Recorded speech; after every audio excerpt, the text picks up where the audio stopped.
Olá, tudo bem? Boa tarde, eu sou Márcia Dantas e começa agora o podcast Na Real.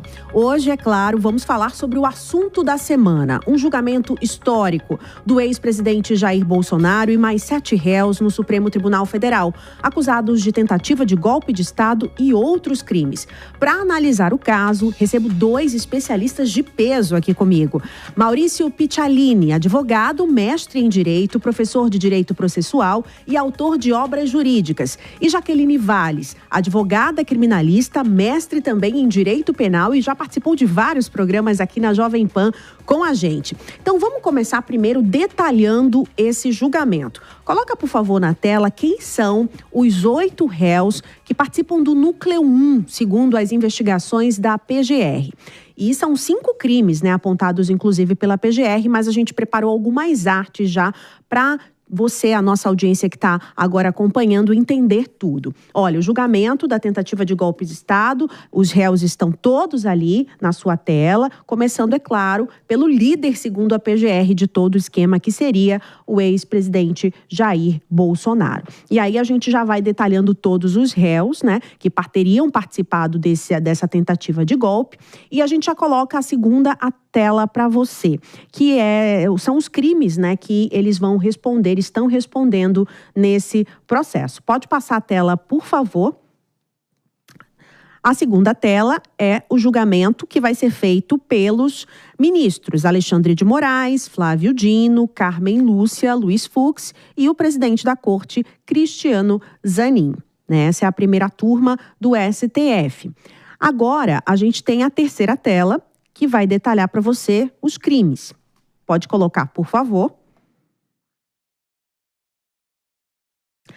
Nessa sequência, você entende todos os crimes que eles estão ali sendo acusados. Organização criminosa armada, tentativa de golpe de Estado, abolição violenta do Estado Democrático de Direito.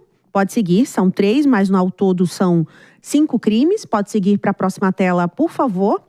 Dano qualificado e deterioração do patrimônio tombado. Bom, dito isso, gente, no primeiro dia de julgamento, que foi ontem, Alexandre de Moraes leu o relatório. Na sequência, o procurador-geral Paulo Gonet pediu já a condenação dos réus, também leu toda a sequência e foi seguido das sustentações dos advogados de Mauro Cid, Alexandre Ramagem e Anderson Torres. Já hoje, no segundo dia, a gente teve ali as atenções todas voltadas, é claro, para as defesas do general Augusto Heleno e do próprio Bolsonaro, que não compareceu presencialmente porque ele alegou, segundo os advogados, problemas de saúde. De Paulo Sérgio Nogueira também e de Braga Neto. Todas essas defesas questionaram a validade da delação do Mauro Cid e negaram também as provas robustas de participação ali de um plano golpista. A fase de votos vai estar prevista para começar no dia 9 de setembro, que é na próxima terça-feira. Bom, vamos ouvir como começou Alexandre de Moraes a detalhar o discurso dele no começo do julgamento. Vamos ouvir. A história nos ensina que a impunidade, a omissão e a covardia não são opções para a pacificação. E a história desse Supremo Tribunal Federal demonstra que jamais faltou ou jamais faltará coragem aos seus membros para repudiar as agressões contra os inimigos da soberania nacional, da democracia, do Estado de Direito ou da independência do Poder Judiciário. Bom, agora eu abro para as falas da doutora Jaqueline e também do doutor... Posso chamar doutor? Tudo bem? Maurício. Jaqueline, Maurício. Vamos começar analisando essa imagem, essa cena de Alexandre de Moraes abrindo o rito processual desse jeito, Eles colocam como um grande protagonista da situação, E deixar claro que não é apenas um julgamento, Não é algo apenas jurídico, E sim, também tem muita política ali, A base de todo esse processo também tem uma influência política muito grande. Sim. Qual a análise de vocês? Então... Por favor. Obrigada, Maurício. Márcia, eu achei muito estranha a situação, porque um juiz, nós estamos acostumados, por mais que nós sabemos que há um protagonismo hoje em dia dos ministros do STF, tá? Nós estamos muito acostumados com aquela situação. estou aqui, primeiro, que é um rito processual que eu tenho lá. Eu preciso iniciar com um relatório e não com um discurso de como aconteceu. Ele praticamente, eu acho que o Maurício vai concordar comigo, ele começou o voto dele. E não tinha nada a ver, ele começou a falar que ninguém vai aguentar impunidade, mas ninguém quer impunidade. Ninguém está lá esperando impunidade. As pessoas querem o quê? O devido processo legal. Quer ser julgada conforme a lei. E quando ele apresenta o STF como uma entidade, um poder de intolerância, ao mesmo tempo já coloca, não haverá pessoas que possam passar por cima daqui. Ele está dando o voto dele. Ele simplesmente, sem ter ouvido os advogados. Foi abertura, Márcia. Então, isso eu achei extremamente, perdão a palavra, inadequado no momento. E os próprios aliados ali, né, Maurício, e também toda a conjuntura política que a gente já vem acompanhando ao longo dos últimos meses, mostram que praticamente as condenações já estão feitas, já estão certas, né? Qual a sua análise? É verdade. Bom, antes de mais nada, boa tarde, Márcia, boa tarde, Jaqueline. Prazer estar aqui. E é isso mesmo. Nós temos visto, nas últimas décadas, cada vez mais um fortalecimento da Constituição, o papel da Constituição. Isso desde meados aí do século XX, a Constituição ganhou uma importância nos países, de modo geral, e a Constituição brasileira, especialmente, está amparada nesses princípios de Estado democrático, Estado de Direito, participação popular.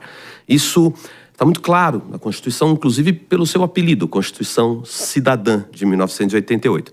E essa Constituição, a nossa Constituição, deve ser protegida. Isso é uma cláusula, vamos dizer assim, é um mandamento do país. A Constituição é protegida especialmente pelo Supremo Tribunal Federal. Aliás, o papel do Supremo Tribunal Federal é esse, de acordo com o artigo 102 e todo o nosso sistema jurídico. O Supremo é o guardião da Constituição. Isso quer dizer o seguinte, que qualquer afronta, qualquer tentativa de confronto com a Constituição representa uma ameaça ao Estado democrático de direito. E o ministro Alexandre de Moraes já, de certa forma, está antecipando que ele entende que sim, houve uma tentativa de golpe, que houve sim uma afronta ao Estado Democrático de Direito, como já disse no seu relatório, que foi mais do que um relatório, foi verdadeira antecipação, né? De voto. Uma antecipação de voto, né? Já deixou muito claro qual será o entendimento. E acredito que será assim para todos os ministros. A Carmen Lúcia, quando interrompeu algumas partes das apresentações de defesa, também deixou claro a diferença entre voto auditável. Então, está muito claro ali que já há uma predisposição à condenação, não é?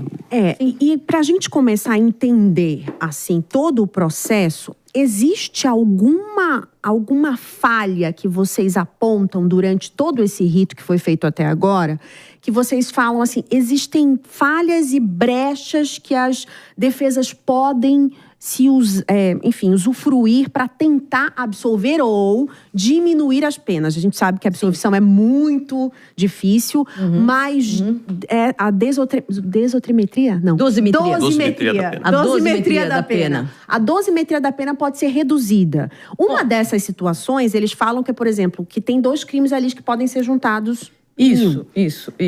Pode explicar melhor pra gente? Posso. Mas só deixa eu começar um pouquinho do negócio da falha, tá? Sim. O que todos falaram, todos os advogados falaram, primeiro, da falta de oportunidade, da falta de lisura no momento da apresentação das provas.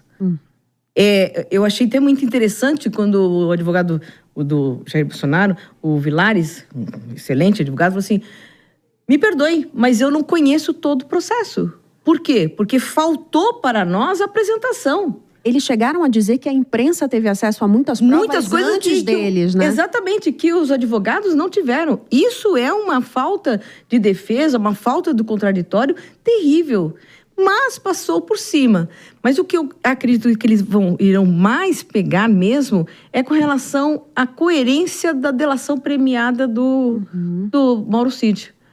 Porque foram várias delações, né? E cada advogado apontou claramente que Mauro Cid, no momento, falava uma coisa, depois falava outra, do mesmo teor, depois ele dizia... E o que veio? Veio a Procuradoria-Geral da República e ignorou essa idas e vindas da delação dele e começou a se apegar no que ele queria.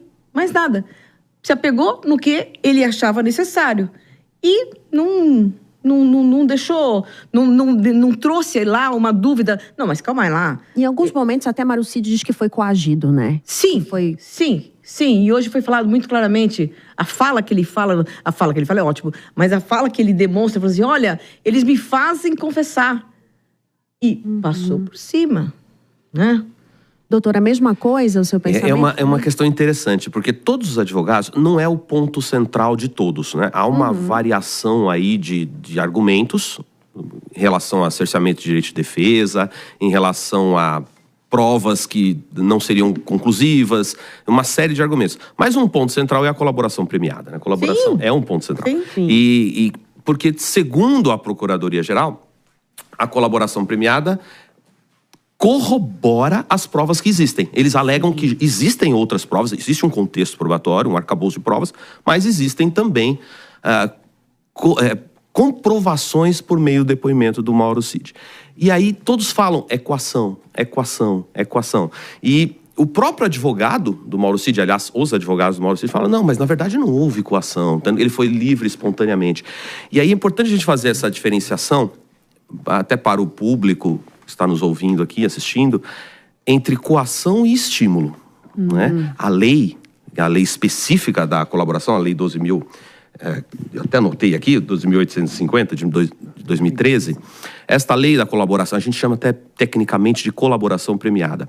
Ela incentiva, ela estabelece uma série de benefícios, uma série de vantagens para aqueles que colaboram, revelando dados, revelando informações e tal. Inclusive, ele pode nem cumprir pena, né? Pode acontecer. Pode ter, né? Substituição da pena, pode ser redução de 2/3, uma série de benefícios, artigos 3º-A, 4º e seguintes da lei. Há um incentivo. A lei é um incentivo. Isto é evidente. É um incentivo, é um estímulo à colaboração. Agora, a partir daí, para uma coação, a coação a gente pensa, coação, violência, ou psicológica ou física. Todos os advogados alegam que estavam presentes. Segundo os advogados, inclusive o advogado de defesa do Mauro Cid, estavam presentes durante a colaboração. Havia mais de um advogado presente. Inclusive o advogado do Mauro Cid aponta que o pessoal da Polícia Federal, delegados, teriam sido até educados com ele. Mas ele muda o depoimento várias vezes. Tem omissões, tem contradições, tem a alegação da mala, muito posterior, 15 meses depois. Uma série de contradições. A própria PGR coloca no relatório que existem graves contradições. Sim. Só que aí entra num grande porém. Se essa delação é descartada, cai por terra tudo. Era aí que eu queria entrar nesse ponto. Exatamente. Não dá para ter, por exemplo, meio a gravidez. Ou você está grávida ou você não está grávida. Ou você acredita no delator ou você não acredita no delator. Eu não posso simplesmente pegar aquilo que me interessa e absorver. Eu não posso... Olha, isso daqui... ele desmentiu isso daqui. Então isso não me serve. Então eu vou pegar isso que me serve. Não. Exatamente como o Maurício falou, o delator tem que confessar e tem que falar algo que participe de modo positivo para a investigação, para a instrução do processo. Ele não pode simplesmente jogar situações para se livrar. Sim. E a acusação, nesse momento, tem que ser, antes de qualquer coisa, fiscal. Ela não é um ente acusatório, ele é uma fiscalização. O que vocês acham que vai acontecer agora, então? Minha opinião, viu, Márcia, é que sim. Essa ela colaboração... não vai ser descartada. Não já foi homologada pelo Supremo. Já foi homologada. Isso é importante. Ela já foi homologada. Ainda que tenha vícios, inclusive o ministro Alexandre de Moraes falou. Se não houver vício, se não forem sanadas essas irregularidades, não foram sanadas. Continuam com irregularidades. Mas grande parte do material está sendo aproveitado, apesar das falhas. Não dá para aproveitar parte, como disse a Jaqueline, muito bem. Mas isso está sendo feito. Mas estou aproveitando tudo. Já foi homologada. Difícil, na minha opinião, viu, Jaqueline? Não Eu acho que não vai ser descartada, não vai ser uma prova anulada. Vai ser mantida. E todos estão aproveitando esta colaboração. Sim. Especialmente o Mauro Cid. Sim, Inclusive, sim. ele pode, então, ter muitos benefícios, né, com essa delação. Então, mas eu acredito, vou ficar de camarote para assistir. No momento em que fizeram a dosimetria da pena, no qual ele realmente deveria ter um benefício grande, porque ele foi um grande colaborador, se essas falhas, eles não vão colocar, olha, não merece tanto benefício, porque você também não colaborou tão bem.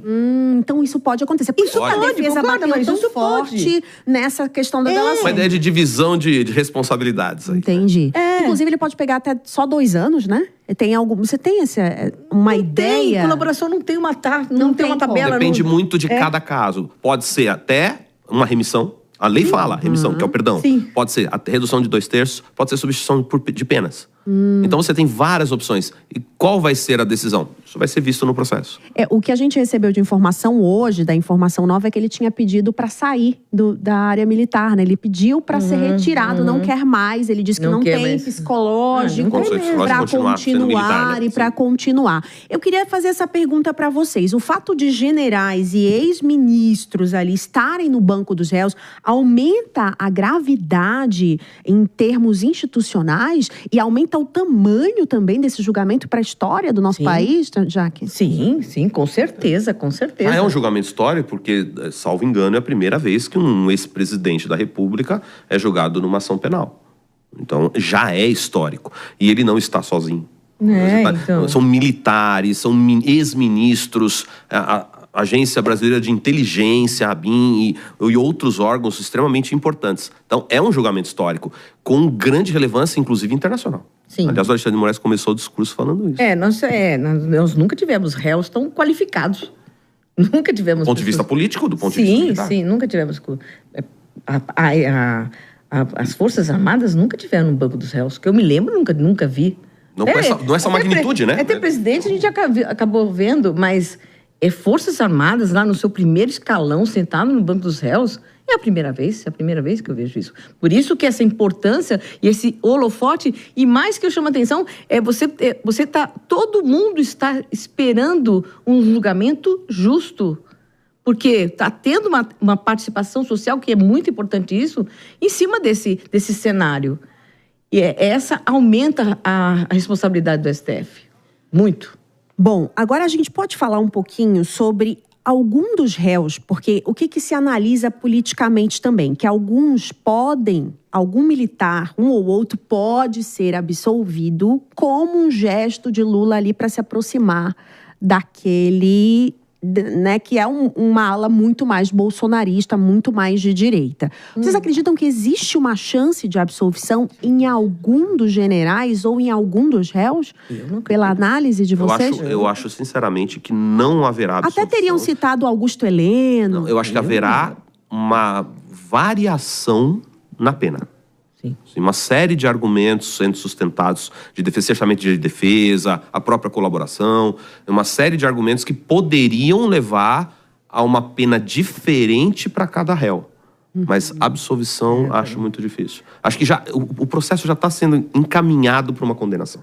A gente vai acompanhar a terça, quarta e sexta da semana que vem, mas já quase toda a sociedade está esperando uma condenação. Inclusive, o próprio meio político está esperando. Com essa discussão do Congresso da lei de anistia, já é uma reação. É uma reação, porque já é esperada. E curioso também, a Jaqueline pode depois contextualizar aqui, como esse processo correu rápido. Uma coisa assim fora de qualquer... Absolutamente incomum. Quando lembrarmos do processo do ex-presidente Lula, o tal do triplex e outros casos, foram anos de processo. Anos. Este em 6 meses, 8 meses, 1 ano. Desde a investigação, no oferecimento da denúncia, a resposta à acusação que os advogados tiveram que fazer assim, sem ter acesso ao processo, uma coisa assim... Inédita e muito questionável, muito questionável. E se a gente olhar para o processo todo, a gente vê essas rusgas ali, aqueles momentos mais delicados, mas na hora da defesa apresentar a todos os componentes ali, vocês acreditam que existe uma chance, por exemplo, na defesa do Mauro Cid, eu vi que os advogados estavam muito apelando para o sentimental, contaram a história do Mauro Cid, falaram quem ele era. Vocês acreditam que nesses momentos ainda há capacidade de algum ministro mudar o seu entendimento sobre o processo? Márcia, toda vez que o advogado faz uma sustentação oral, é essa nossa intenção. Porque nós sabemos que quando o julgador, seja na primeira, seja na segunda instância superior, ele já chega com o voto dele. Quando você faz uma sustentação oral, a ideia é você pegar algum item que ele tenha escrito lá diferente e ele falar, bom, deixa eu pensar. Mas, nesse caso, eu estou extremamente descrente. Porque eles fizeram uma belíssima apresentação, tá? Mas eu não ouvi nenhum dos ministros, muito pelo contrário, o ministro falou, eles chamavam a atenção. A ministra Carmen Lúcia falou assim, não, mas calma aí, doutor, o senhor está falando de voto? O senhor falou 15 vezes que o voto não foi auditável, mas eles não deram uma demonstração de empatia. Não, eles estavam corrigindo lá. Então, eu realmente não estou muito crente nisso. E é importante lembrar o seguinte, o Supremo Tribunal Federal, que é um órgão extremamente importante de cúpula, tem os seus ministros nomeados, indicados. Sim. Então, isso a gente sempre tem, eu inclusive falo com os meus alunos, sempre, não, mas todos, é uma indicação. Eles são nomeados, eles são indicados, submetem uma sabatina, mas eu sempre falo em sala de aula, a Jaqueline já com certeza sabe disso, né? Eu sempre falo, é um tribunal político. É um tribunal jurídico? Evidente. Nós são todos com notório saber jurídico, conhecimento técnico indiscutível. Mas é um tribunal político. É uma indicação política ali. Então, nada há de errado em certos pré-julgamentos. Poxa, o ministro Alexandre de Moraes foi apontado como uma das possíveis vítimas do golpe. Do punhal verde e amarelo. Inclusive, havia um plano para assassiná-lo. Imagina se ele não tem algum tipo de carga emocional nesse julgamento. É evidente que tem. Eu até fui pesquisar no Código de Processo Penal se era caso de suspeição, Jaqueline. Mas lógico que era. Mas não tem. Não tem. O CPP não fala suspeição por conta de ser uma possível vítima. Fala em caso de suspeição e impedimento se ele tivesse algum parentesco, se ele tivesse processo contra as partes. Aí mas de ter sido vítima, de ter sido uma ele possível vítima, né? Mas claro, senão teriam alegado a suspeição do Alexandre de Moraes. Eu não acho que a lei seja tão literal. Ela dá ideia. Você não precisa colocar ela assim, entendeu? A ideia é, se você tem alguma situação inimizade capital ou algo que possa interferir no julgamento porque você passou por algo inerente àquele que está sendo julgado, ele tem que ser julgado suspeito. Então, e não fez isso. Não, imagina. Aliás, o relator, inclusive com uma série de decisões monocráticas, inclusive a prisão do Braga Neto, né? Que é uma decisão acautelatória, uma prisão cautelar e monocrática, inclusive preso ainda.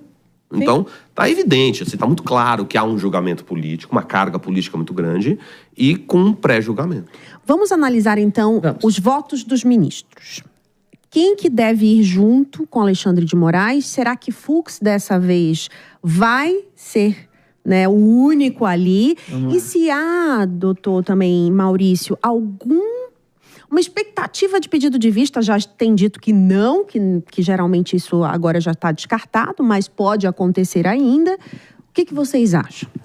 Eu acho que a grande maioria vai, de acordo com...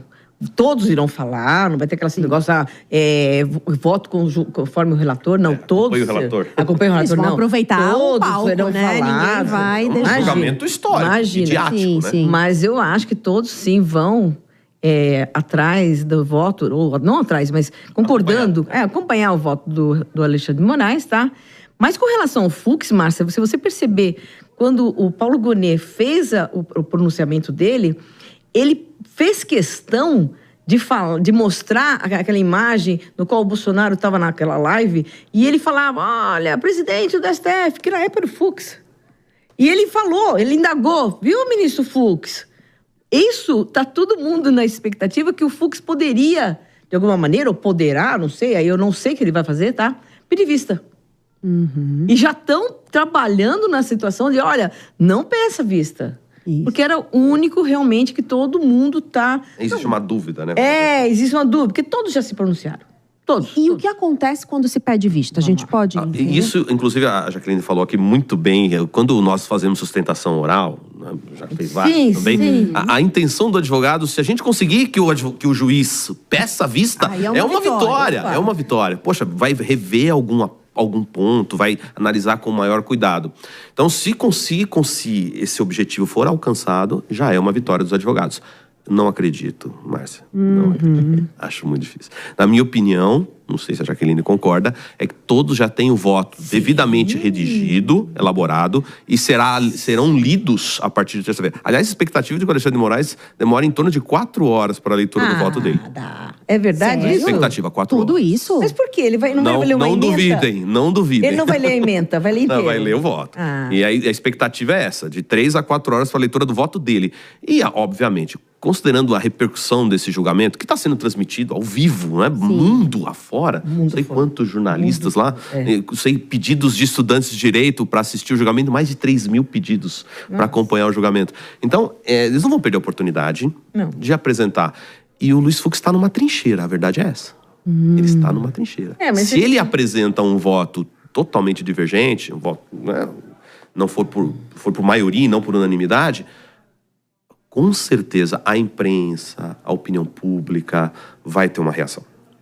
Mas eu acho que você tem razão, mas eu acho que pode ter uma reação positiva também. Pode ser. Porque infelizmente, às vezes quando a gente está em sala de aula, o Maurício sabe disso, o aluno fala assim, por que todo mundo vai atrás do Alexandre de Moraes? Parece que os outros ministros não têm ideia própria. Isso a população mais leiga, que não tem mesmo a obrigação de saber, ela imagina que o Alexandre de Moraes é o chefe. Ela não imagina que lá não há hierarquia entre eles. E quando o ministro Fux ele é um pouco mais rebelde, assim vamos dizer, ele demonstra que ele tem opinião. Então, para a população, eu acho que pode parecer um pouco benéfico isso, já que existe protagonismo, né? Já que existe a vontade de ver a opinião pública. Eu lembro, quando nós ministramos aula, que o Supremo Tribunal Federal, durante muitos anos, foi um órgão, nos anos 80, 70, não tinha grande mídia, não tinha grande repercussão. Hoje, o Supremo, muitos falam isso no meio jurídico, não é um tribunal uniforme. Ele é um tribunal composto por 11 ministros diferentes. Cada um com uma cabeça, com uma sentença. Não um tribunal coeso, harmônico. E isso é bom ou é ruim? Tem um aspecto positivo, exatamente isso, na ideia de democracia mesmo, na ideia de respeitar o devido processo legal, contraditório, tudo isso é importante. E tem um aspecto negativo, luta de egos. A gente percebe muito isso no Supremo. Não é? E que o Gilmar Mendes não está participando desse julgamento. Não, ele é da segunda turma, que tem um ego. Eles têm um ego muito grande. Não que isso seja necessariamente ruim, mas vai influenciar no julgamento. Bom, falando do histórico já, das outras decisões em relação ao atentado golpista. Foram mais de 1.600 ações penais, mais de 500 condenações. Sim. Algumas graves, né? Pelos crimes graves, outros pelos crimes mais brandos. E também teve muita gente que assinou aquele acordo de não persecução penal e tudo. A média das penas dos mais graves fica até 17 anos de prisão. Os mais leves, até 7 anos de prisão. E as penas agora desse julgamento podem chegar até 43 anos de prisão. Vocês acreditam que vai se manter essa média dos outros processos de até 17 anos? Não. Ou o que vocês acreditam sobre as penas? Eu acredito que vai ser bem perto de 4 décadas mesmo, entendeu? Em relação à dosimetria da pena. Então, essa opinião é bem complicada. Aí é uma questão bem penalista mesmo, né? E é um ramo que tem as suas peculiaridades. Eu entendo que esses julgamentos que ocorreram do ato golpista de 8 de janeiro mostram um pré-julgamento dessa matéria. Sim. Evidente. É uma interpretação sistemática, a gente percebe que uma coisa está influenciando na outra. Inclusive, esse atentado já foi várias vezes citado, né? No julgamento. Mas eu acho que haverá uma variação de penas. No grau de responsabilidade, ao princípio da intranscendência. Sim, né? Quem vai pegar a maior pena é Jair Bolsonaro. Mas eu não acho. Mas você acha que vai ser menos que... Eu não sei. Eu não acho que vai chegar no máximo, não. De 43, não. Eu acho que não. E ele vai ser colocado em prisão domiciliar, já que tem problemas de saúde? Não sei. Preciso saber, mas eu acho que existe uma chance, sim. E outra coisa, a gente tem que lembrar que depois do julgamento cabe recurso. Cabe 2 recursos, mas cabe. Não que vá demorar muito para ser julgado também. Longe disso. Não, vai ser, Eu quero entender esses recursos. Vamos lá. São 2 embargos que podem ser colocados. Embargos declaratórios. Pra gente. Os embargos declaratórios, né? Que é aquele... O que é o embargo declaratório? Olha, ministro, eu fiz uma defesa Y, X e Z e o doutor ministro não fez referência ao X, tá? Ou seja, foi omisso na minha defesa. Esse eu acho que todos irão entrar, tá? Que é para ele declarar alguma obscuridade, alguma omissão. Embargo declaratório. Embargo de declaração. Em caso de omissão, obscuridade, contradição ou erro material. E tem os embargos infringentes. Fala aí, Marcinho. Os embargos infringentes que buscam o quê? Aumentar a amplitude do julgamento, trazer mais ministros para julgar, né? Em caso de divergência no voto. Então tem que ter mais de 2 que votem contrário. É isso? Ou não? A lei não fala. Não, a lei não fala. A lei fala divergência. Ela não fala só o fluxo de divergência, já pode acontecer esse embargo. A lei é muito clara. Ela fala assim, divergência. Mas eu entendo que você fala falando 2, que tem doutrinador que fala assim, 2, tem que ser 2 votos, tem outro que fala tem que ser 1 voto. Mas a lei mesmo, se você pegar o artigo 619, ela não fala. 619, desculpa. Ela não fala, entendeu? Ela fala divergência. Então basta uma divergência. Que aí haverá o quê? Aí juntam-se as 2 turmas, aí nós temos o plenário. Aí vai pro plenário das 2 turmas. Sim. E aí cada um vota também? Sim. Igual. Votam. Mas a votação é em cima da matéria da divergência. Só da divergência. Ah, tá. Então, são os 2 recursos cabíveis, os 2 embargos, inclusive a expressão técnica, a gente opõe os embargos. Esses embargos, eles têm um alcance limitado. Não Eles tem a podem intenção... reduzir a pena? Podem. Se alguém votou em pena menor. Por exemplo, desculpa, Marcelo. Vontade. Assim, por exemplo, o Fux votou para o Jair Bolsonaro 20 anos, tá? E o resto votou 30 anos. Então o que agora nós vamos fazer? Nós vamos fazer embargos divergentes em cima desses 20 anos, para que todos agora conservem 20 anos. Mas vai pela menor, então. Ou não? Não, vai pela divergência que beneficia o réu. Que beneficia o réu. Perfeito. Tudo bem? Entendi. Tá. Então... São recursos que têm realmente um impacto reduzido. Não é para rever todo o julgamento. Não pode ser absolvido. E por exemplo, todo mundo já foi condenado. Dificilmente. Eles vão pedir, obviamente, né? Nos embargos vai ser feito esse pedido, vão elaborar alguma estratégia para montar esse pedido. Mas não é o objetivo dos embargos. Não serve para isso, não é essa a finalidade. A gente chama até de efeito infringente. Ela ataca uma coisa e reflexamente acerta outra. Pode acontecer, o tal do efeito infringente. Muito raro acontecer. Ainda mais num julgamento dessa magnitude, acho bem difícil. Os embargos de declaração têm essa finalidade. Jaqueline, as provas colocadas nesse processo, elas são realmente robustas? Ou elas pecam ainda para, por exemplo, colocar Jair Bolsonaro como principal mentor? Qual a sua análise? Tudo que eu ouvi hoje, tudo que eu ouvi do Procurador-Geral da República e que eu ouvi dos advogados, eu não entendo que há provas robustas. Lógico, não dá para negar que Jair Bolsonaro teve uma grande influência. Não dá para negar. Tá? Ninguém estava lá porque queria outra coisa a não ser que o Jair Bolsonaro fosse realmente levado à presidência. Mantido, que Lula não entrasse. Isso não tem como negar. Agora, o que nós fazemos no direito penal? Nós punimos a ação ou a colaboração provada. De alguma maneira, está provado que ele fez e citou para que todos fossem lá e quebrasse o relógio de Dom Pedro? Isso eu já não sei. Como é que vai provar isso? Olha, quando vocês entrarem lá, vamos fazer o dano patrimonial. Isso não tem como. Esse tipo de prova não tem. Não tem, entendeu? Mas a dizer, não, ele não participou. Não, ele participou, ele citava nas lives dele, ele fez todo aquele protagonismo dele. Mas o ato de cada pessoa no qual estão computando a ele, é muito difícil de fazer essa correlação. Inclusive, a gente tem uma fala do ministro Alexandre de Moraes, na abertura, que ele fala também sobre essa tentativa de descredibilizar o sistema de votação eletrônico, que, segundo ele, foi feito muitas vezes por Jair Bolsonaro. Vamos ouvir. E quanto ao golpe de Estado, Disse a Procuradoria-Geral da República, a materialidade delitiva foi comprovada pela sequência dos atos de ruptura com a normalidade do processo sucessório. A organização criminosa teria implementado narrativa enganosa, visando descredibilizar publicamente o sistema eletrônico de votação, a partir do uso de recursos e agentes públicos e mobilizando integrantes das Forças Armadas do Estado brasileiro para prejudicar a livre manifestação da vontade popular, assim como para apoiar uma forma de gestão desvinculada do processo eleitoral após a derrota às urnas.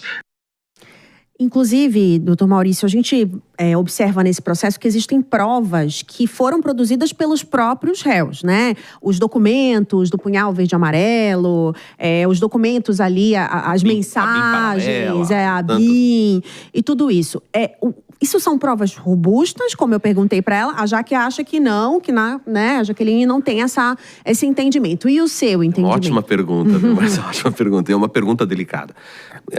Em grande parte, num processo, as provas admitem interpretação.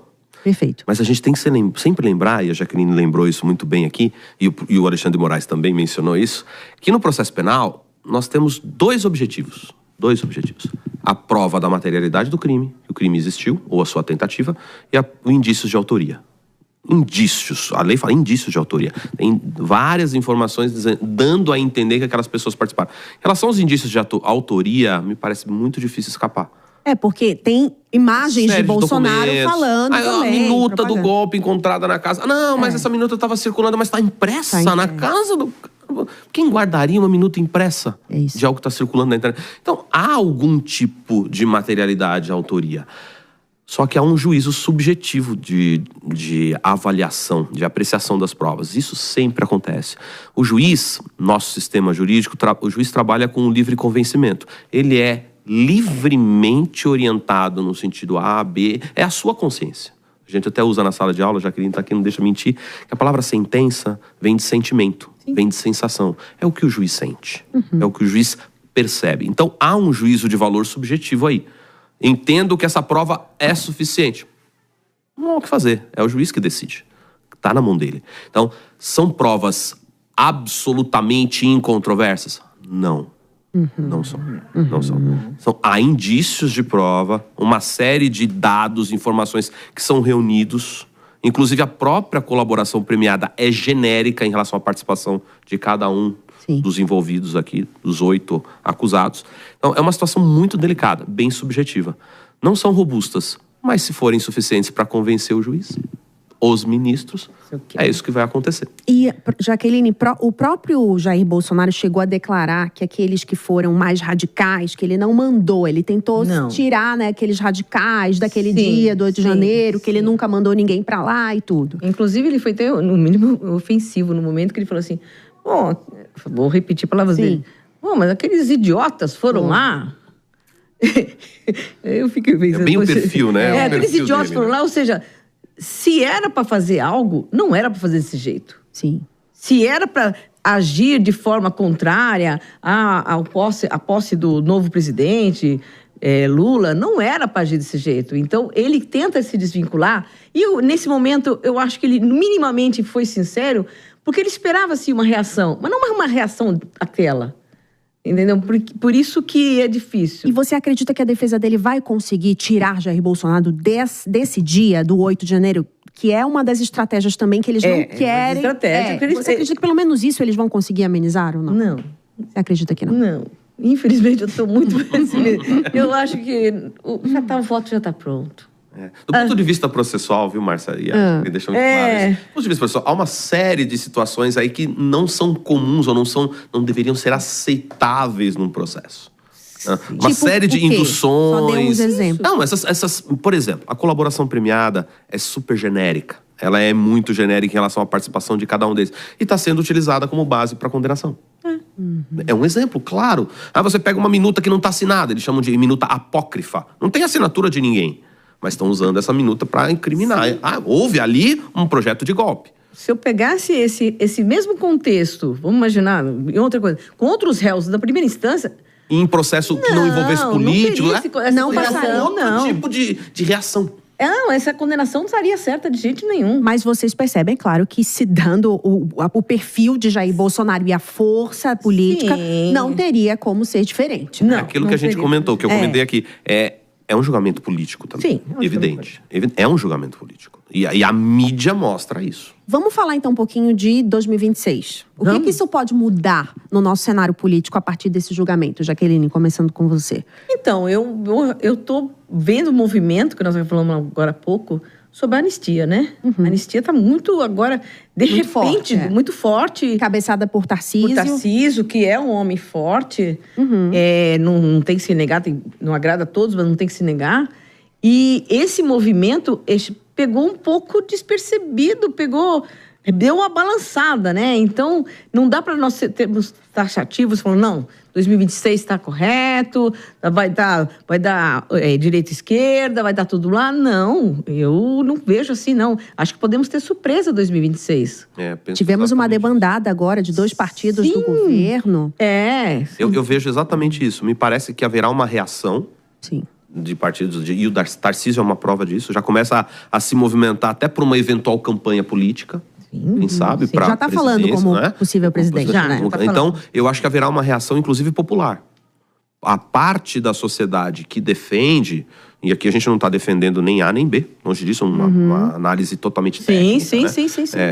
Mas me parece que haverá uma reação, de certa forma, não sei se eu usaria a palavra revolta aqui, eu acho que as pessoas ficariam indignadas, talvez, uma indignação, um descontentamento, talvez uma palavra mais suave, e isso vai mobilizar, vai acabar mobilizando a direita. E podemos ter surpresa aí, tanto na candidatura, pré-candidatura, união de partidos, isso vai ter algum reflexo. Vamos ver os próximos passos, então, desse julgamento? A gente preparou 2 artes também para o nosso ouvinte, nosso telespectador aqui do Na Real, para entender o processo. Vamos lá. Pode colocar na tela, por favor. Então, as próximas sessões, no dia 9 e no dia 12, e o final já seria a leitura, né? Na verdade, 9 e 10, e no dia 12 já seria a leitura, né? Das sentenças. Geralmente, quanto tempo cada ministro tem para fazer isso? Existe um tempo estipulado? Não, porque você falou em 4 horas do ministro Alexandre de Moraes. Não tem prazo. O advogado teve.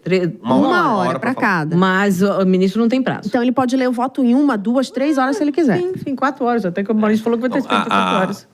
A gente chama de voto. A união dos votos forma um acórdão. É importante até esclarecer para a audiência, né? Não é uma sentença, deixar claro, porque são vários, é um órgão que a gente chama de órgão colegiado, são vários julgadores, e eles formam um acórdão porque estão de acordo, ainda que tenham um voto divergente, estão de acordo no julgamento. Houve um julgamento. Então, este acórdão não há prazo nem para ser feito. Poderia um ministro, por exemplo, pedir vista. Inclusive, está até pré-agendada uma possível nova data no dia 16. Caso nem todos os ministros consigam ler o seu voto. Porque é aquilo que a gente conversou. Acredito que todos vão usar o seu tempo, a vontade aí para falar. Depois que todos lerem os votos, o que acontece? É publicado o acórdão.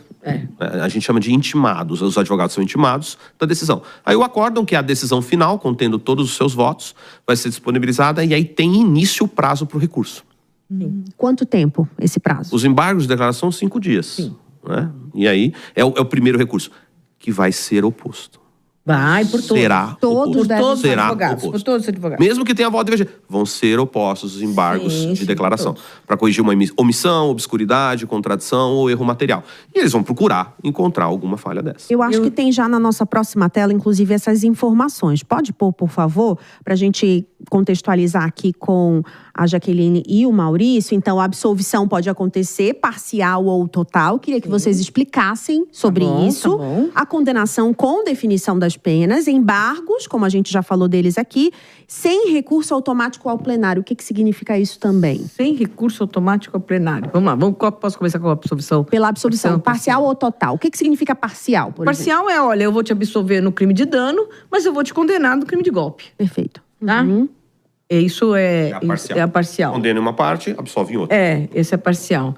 A outra que tinha? Vamos ver de novo? Pode colocar a tela, por favor, pra gente. Condenação com definição das penas. Isso sim. No momento em que soma-se as penas de todos os crimes, é isso? Sim, por exemplo, cada um Exemplo, o Mauro Cid, ele foi condenado dos crimes, foi condenado em 2. Então, eu vou... Não sei se soma, não sei se está concurso material ou concurso formal, porque tem uma variação. Agora me faltou essa informação. Há 2 possibilidades de fazer a pena. Eu posso somar, que é o concurso material que nós chamamos, tá?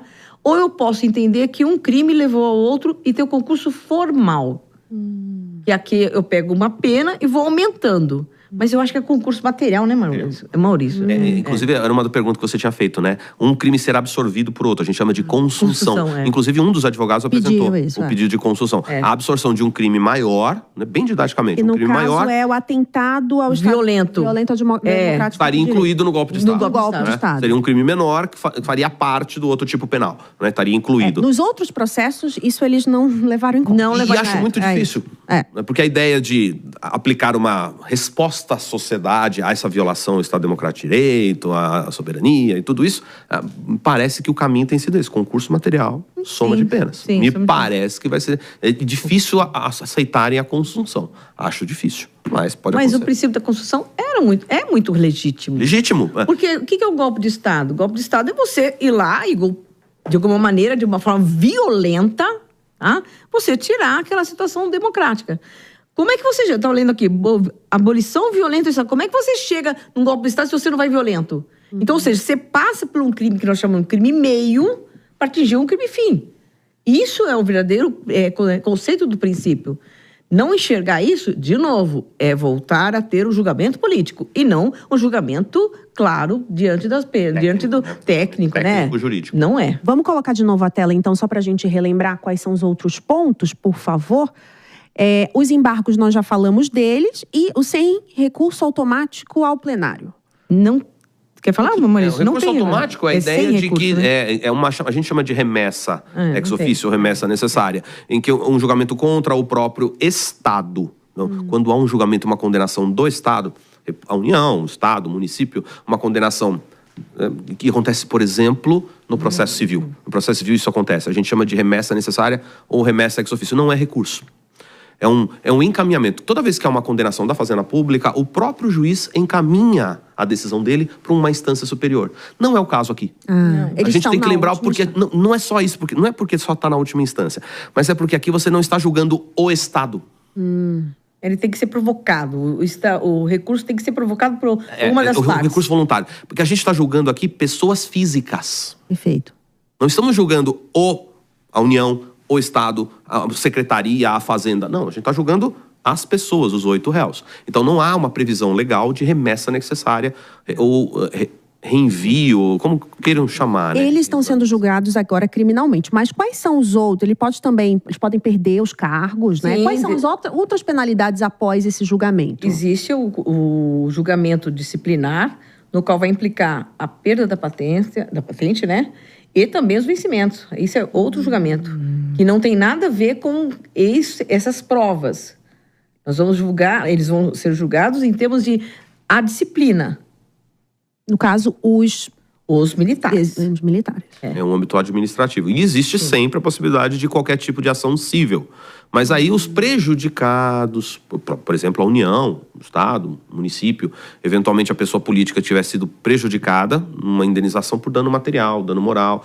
Acho difícil isso acontecer, mas se for comprovado que houve algum desvio de verbas. Eles continuam ganhando, né, os militares, até hoje ganhando os salários e tudo, né? E aí isso julgamento administrativo. Mais pra frente eles podem perder. A gente chama de responsabilidade. Responsabilidade penal, responsabilidade civil, indenizatória, responsabilidade administrativa, perda de cargos. E a responsabilidade política, que a gente não pode esquecer. Qual a responsabilidade política? Inelegibilidade. Né, que é um dos grandes objetivos aí também, né, tornar Jair Bolsonaro inelegível e outras Vocês acreditam que o player Jair Bolsonaro, ele ainda pode voltar ou a inelegibilidade não vai ser algo negociável? Não, acho que pode voltar. Tudo depende força política ele tem. E talvez isso até reflita, né, tenha um reflexo de aumentar a força política dele. Mas ele se candidatar propriamente dito, não sei, acho bem difícil, até porque tem inelegibilidade por uma quantidade de anos aí. Porque não é só esse processo também, ele já foi condenado. Não, já foi condenado por outros. Entendeu? E aí tem uma questão interessante. Ele já chegou a dar discursos várias vezes dizendo que ia morrer na prisão, né? Ele falou, Jura? Ele falou publicamente, vou morrer na prisão. Vou morrer na prisão. Vou morrer na prisão. Uma frase que ele usa bastante. Então, em relação à candidatura, à vida política pessoal dele, acho bem difícil. Mas força política continua tendo. Mas tem um porém. Nesse processo todo, medidas cautelares foram impostas e severas a Jair Bolsonaro. Muito. Né?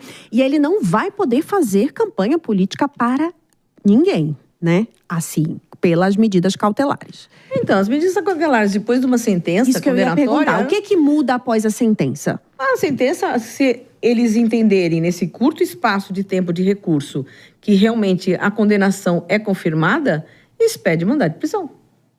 Então, as medidas cautelares perdem sua força. Perdem eficácia.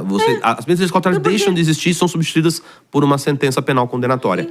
E aí, quando ela... E, em princípio, e aliás a gente acompanhou isso também no julgamento do Lula, anos atrás, só pode ser recolhido à prisão, ou, na outra forma, a prisão domiciliar e tal, após o trânsito em julgado da sentença penal condenatória. Princípio, né? A gente chama de princípio da presunção de não culpabilidade. Ninguém será condenado a cumprir pena, condenado efetivamente cumprindo pena, sem antes o trânsito em julgado. Então, transitou em julgado, o que é o trânsito em julgado? Não cabe mais recurso, se tornou definitiva, imutável aquela decisão.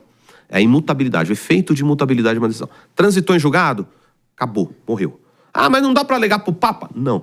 Não dá para alegar? Não. Acabou, morreu. É soberania, o Supremo decidiu. E aí haverá o quê?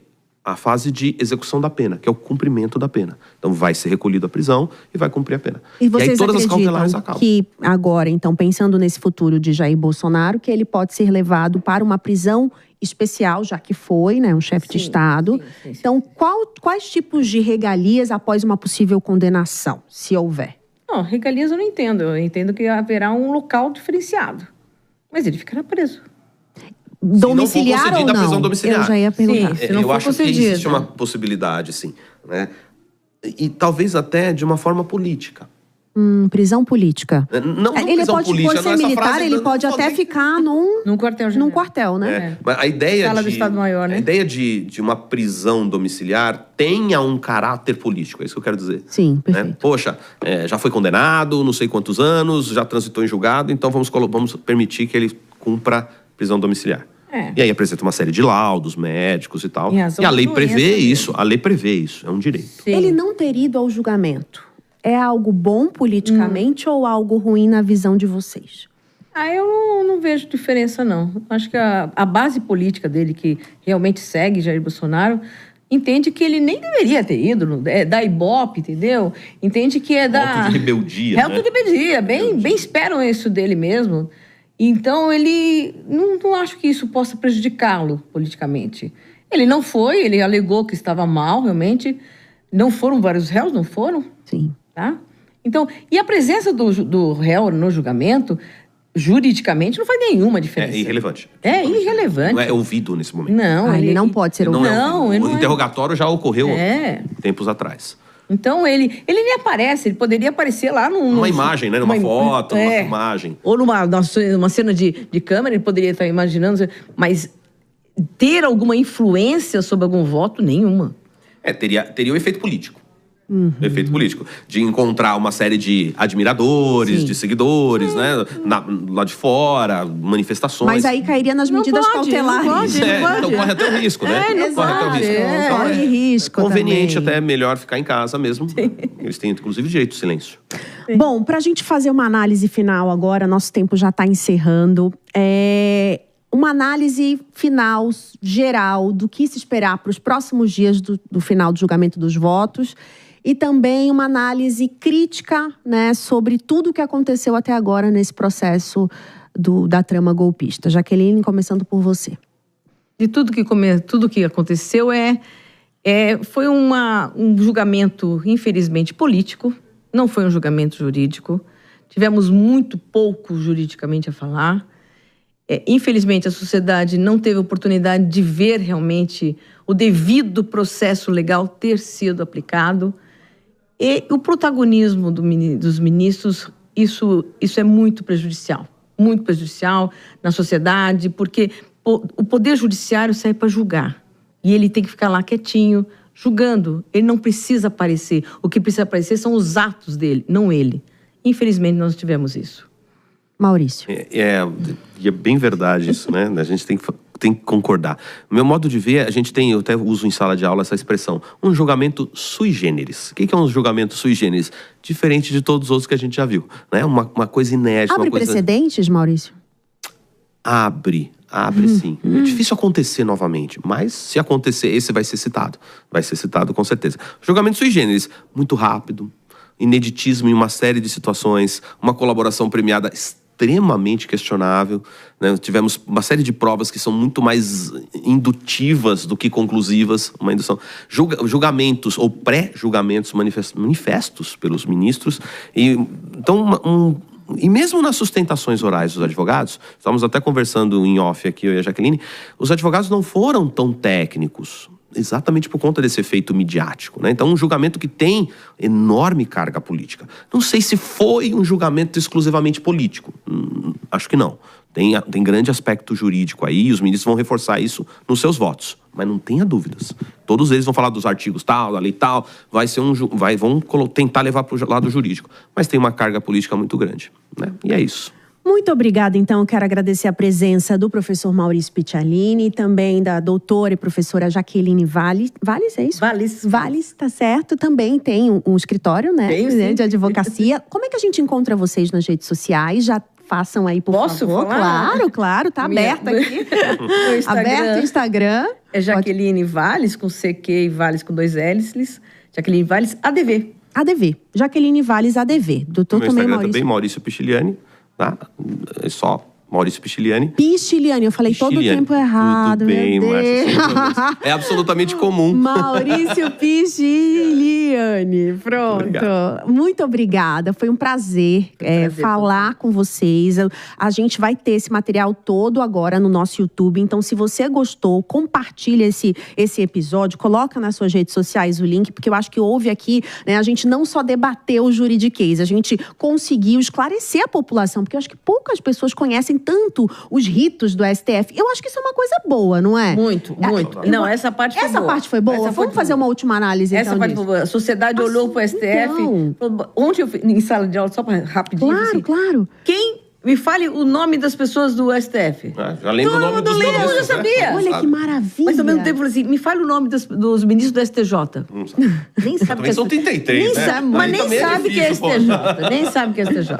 Mas então, parece que as pessoas estão aprendendo a falar mais sobre o que é debatido, isso sobre foi a interessante. política. Isso é bom, né? E a mídia está também mostrando, importante. Lógico. Maurício também pensa a mesma coisa. Concordo. Acho que a publicidade, o direito não precisa ser algo reservado, acessível, né, também. Só para os técnicos jurídicos. Não, tem que ser acessível. E é isso que a gente fez também hoje aqui no Na Real com Márcia Dantas. Muito obrigada a todo mundo. Se você quer falar sobre um tema, coloca aqui na descrição, coloca no seu comentário. E aí vai ser muito legal a gente debater na semana que vem. Na quarta-feira, eu acredito que a gente vai continuar com esse tema, tá? Também. Porque vai estar todo mundo falando sobre isso ainda. Então, muito obrigada. Até o próximo Na Real, na quarta-feira, 5 horas da tarde. Eu espero vocês. Beijo. Obrigada. Obrigada.